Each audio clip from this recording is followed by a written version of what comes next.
You're listening to the CyberWire Network, powered by N2K.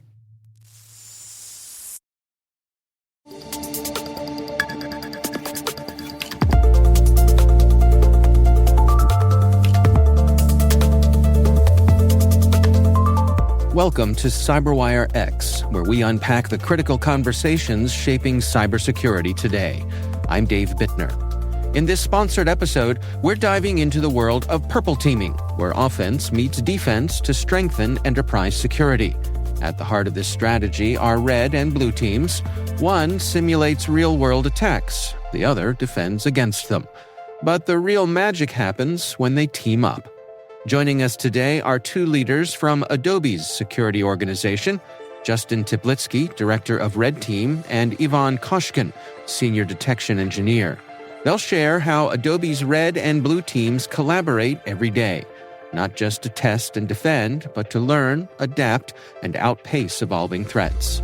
From real-world examples to practical advice, this conversation sheds light on how purple teaming can refine controls, boost detection, and make enterprise security more resilient. Let's jump in.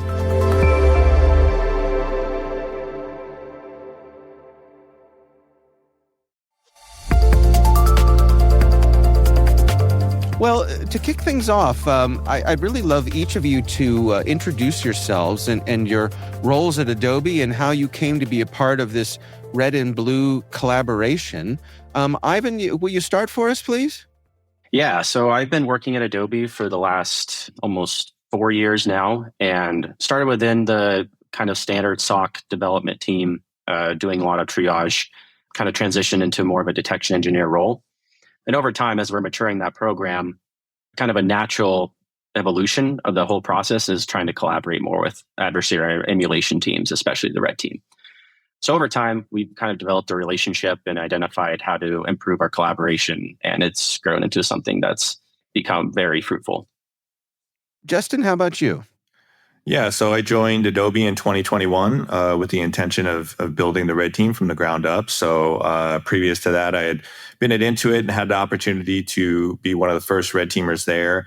And then I spent about 5 years leading and doing red team operations for Microsoft. So now here I am. We're basically building up this program continuously year over year and seeking an improvement in the defense side. And that's where the red-blue collaboration comes together. And we've had some really good purple team work that we've done. So, Justin, for folks who might not be familiar, what exactly does purple teaming mean, and how does it differ from red and blue team operations? Yeah, definitely. So purple is something that's being embraced a little bit more in the industry now because it's an opportunity to strengthen the blue team side. So you make the blue team aware a little bit different, from red teaming, that you are going to be exercising some attack simulations. In some cases, they are also making the request to exercise a very particular thing or run certain techniques. So that provides us the opportunity to run our attack simulation and immediately get feedback from the blue side and also share the details of what we're doing. So when we do that in collaboration and we go back and forth, we're giving the blue team that opportunity to build that muscle stronger. Ivan, any additional insights there from your point of view? Yeah, Justin basically hit the nail on the head. It's basically, the way I like to describe it is we use red team as like a practice squad for real-time adversaries. So it's extremely valuable to have a team internally that's able to emulate the real-life threat before we actually have to experience some kind of interaction with that real-time threat. So we're more prepared and are able to respond and detect more effectively.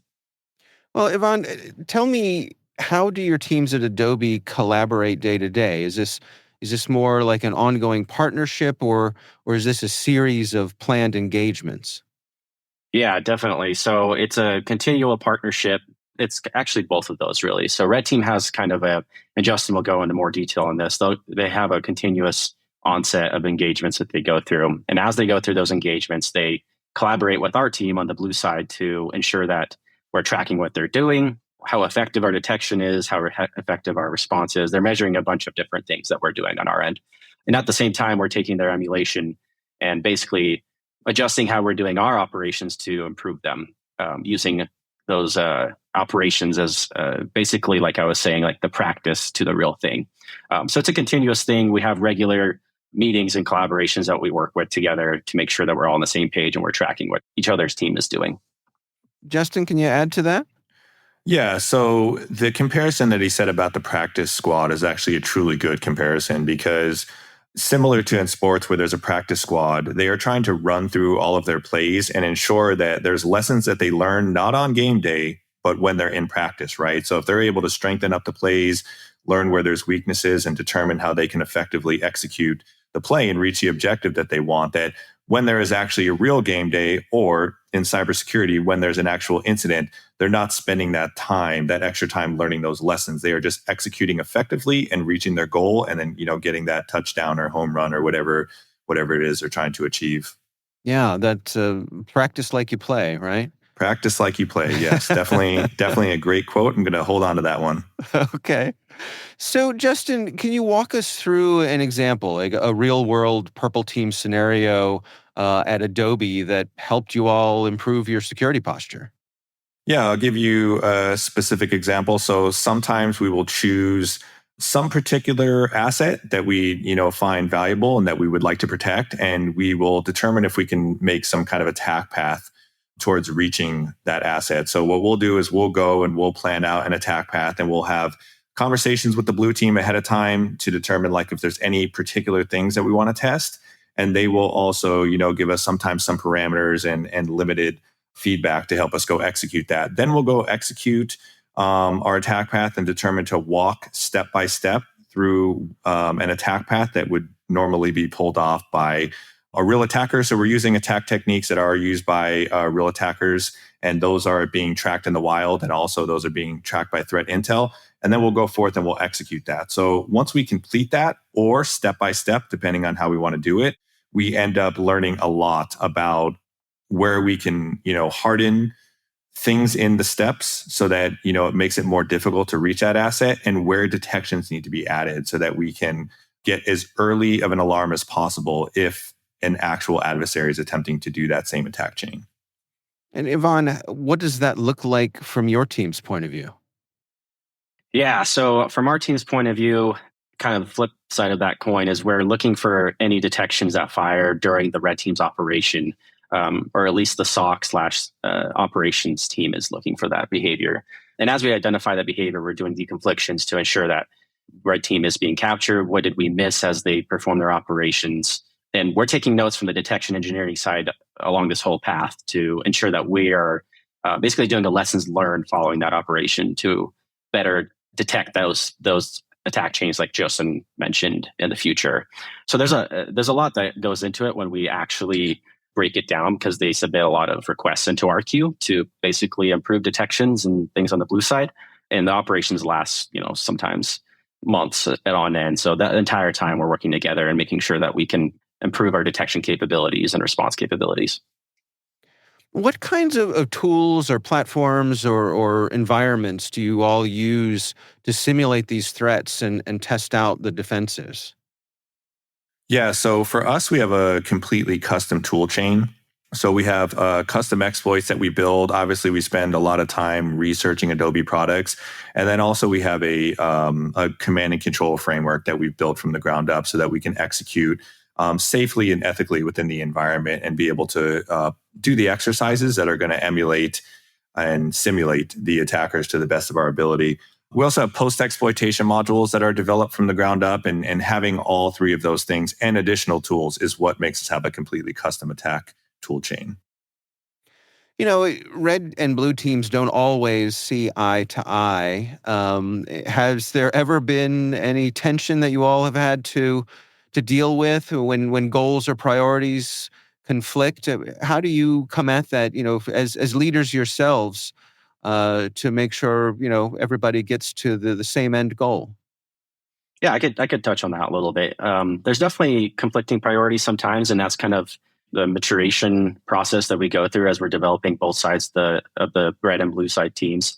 So when we started, there was a lot of, what do we work on first? There's so much coming in because the red team was spinning things up all the time. And obviously there's lots of stuff that we can constantly improve on. So as we mature, we're kind of identifying and creating a model that we use to identify which things that we should prioritize first based on a set of parameters that we've developed over time within our team.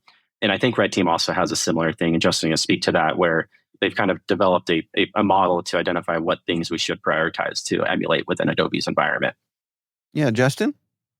Yeah, really, I like to call it more of like a friendly competition in some senses. But for the most part, we are doing work to collaborate with the blue team. I like to say sometimes like we work for the blue team because we are like their gym partner. We're spotting them when they're lifting weights and getting their muscles strong and the defense and response capabilities.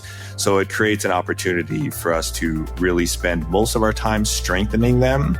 And then the rest of our time, testing to make sure that the things that we implemented are actually working effectively.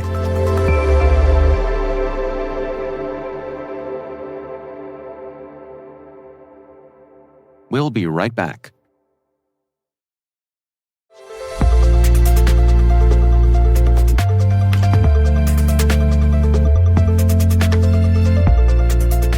For folks who might be setting up their own purple teaming, are there any early lessons or maybe even mistakes that you all made when you were setting up your purple team engagements at Adobe, and any words of wisdom to share for folks who might be not as far along the journey as you all are? Justin? Yeah, I think communication is probably one of the key things that I learned as a leader in these past couple of years. You need to make sure that you're sharing information all the way down to things that are as simple as using the same terminology. So we have shared chat channels and shared email distribution lists and stuff like that to make sure that we can, communicate clearly and interact with each other. So a lot of that stuff when it comes to that space is really important, because if you're not speaking the same language and you're not using the same terminology, then there could be miscommunications. If they are just starting out in the purple team space, obviously they're going to want to have an effective red team. There's industry standards for that, such as the red team maturity model that can help you start understanding how to build, from square one and have some low level attack simulation exercises. And then you step it up little by little. On the blue side, it definitely varies. I'll let Ivan speak more to that, but the capabilities of the blue team obviously are most likely being built up prior to a red team in most situations. Yeah. Ivan?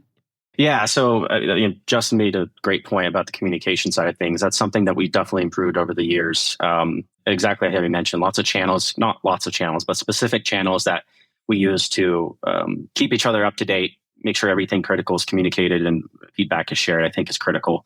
Alongside of that, a big part of the communication is regular readouts. So that's something that we've enjoyed from the blue team side, is having a readout following an operation where we can basically digest and have an opportunity to ask questions and provide feedback to the red team, instead of them submitting something to our ticket queue for another detection and us having to interpret that ourselves. So something like that, I think, has been super helpful. The other thing I think that's been super helpful for the blue side, as we're spinning this up, is adding some kind of way to prioritize the red team tickets and show how we have tangible value that we've generated as a result of their operations. So in the beginning, it was a little bit overwhelming. There was a lot of stuff happening and a ton of opportunity, but we just weren't sure what to hit first, and we weren't sure how to provide that, show the value that we've been generating to leadership. So one thing that we've started doing is marking red team deliverables to our queue as kind of more of a critical priority, because it's something that's been basically emulated and demonstrated as something that's feasible for an attacker to perform within our environment. So we can basically stage that in a way where we can assign a critical priority to that content that needs to be developed for the blue team, and then essentially be able to deliver that content in a more shorter period of time, as well as provide that value of what we're doing to leadership. Justin, that really leads me to my next question, which is, how do you measure success in purple teaming? Are there qualitative indicators or quantitative indicators that signal effective progress? Yeah, definitely. So that's something I was actually going to, pivot off what Ivan was saying, but setting clear and achievable goals in the very beginning is important. So once you have your red team established, once you have your purple team established, you're going to want to determine what is actually important to the business and what you plan to test. And usually you're going to want to get some sort of agreement that if we execute this exercise and we have this outcome, that will be something meaningful to the business. Example, they may take into consideration if the red team goes out and scans the external attack surface, which are the publicly available servers and machines, is there some way for them to gain an initial foothold into that environment? And if we discover that and are able to patch those critical vulnerabilities, us as technical people and also leadership will consider that very valuable. So that's like a specific example of that. But when you set those clear goals, like I said, you can operate while also knowing that you're going to deliver value back to the business. You mentioned sort of a friendly competitiveness between the two teams. How do you ensure that that competitiveness doesn't inadvertently become adversarial? That there isn't just a low level resentment that the two of you are pushing and pulling against each other. I think the way that we achieve that is we all have the same goal. The goal is to secure Adobe. And when we think about it that way and we really try to put aside any minor slight miscommunications that could potentially happen and really think about that outcome, it really helps us avoid that and know that, even if we hit bumps in the road or even if we have minor disagreements, that in the end, we are going to wind up with a more secure Adobe. Ivan, any thoughts there?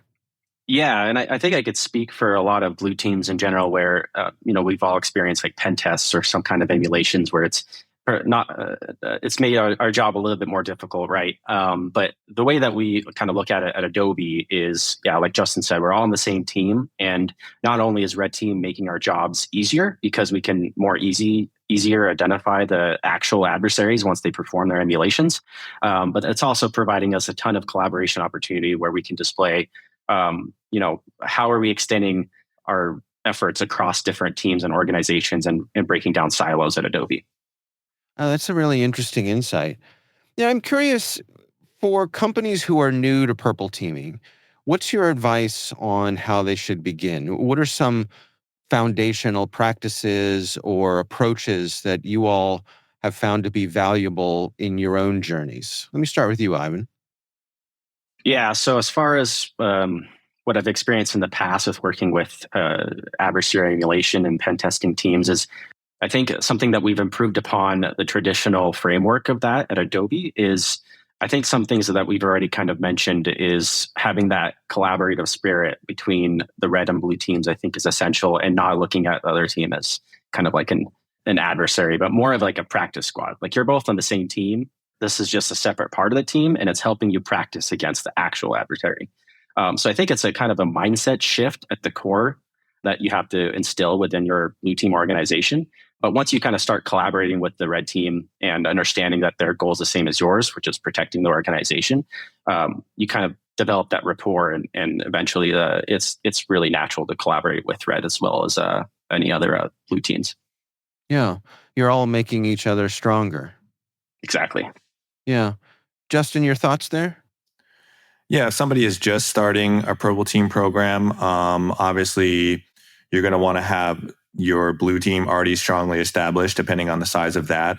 It can be, limited size all the way down to a small, medium company, but obviously at a large scale, you're probably going to have already implemented. I have seen examples of red team starting with 1 to 2 people. It's not ideal, but you can start to do some attack simulation and some attack emulation at that level and begin to get a little bit of signal back that you can measure. So like back to your previous question about, is there a way to measure this?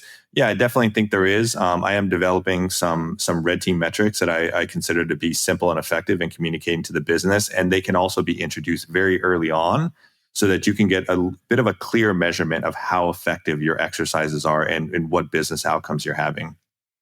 The threats are always evolving. And, dare I mention AI? As these threats grow and change, how do you see purple teaming changing over the next few years?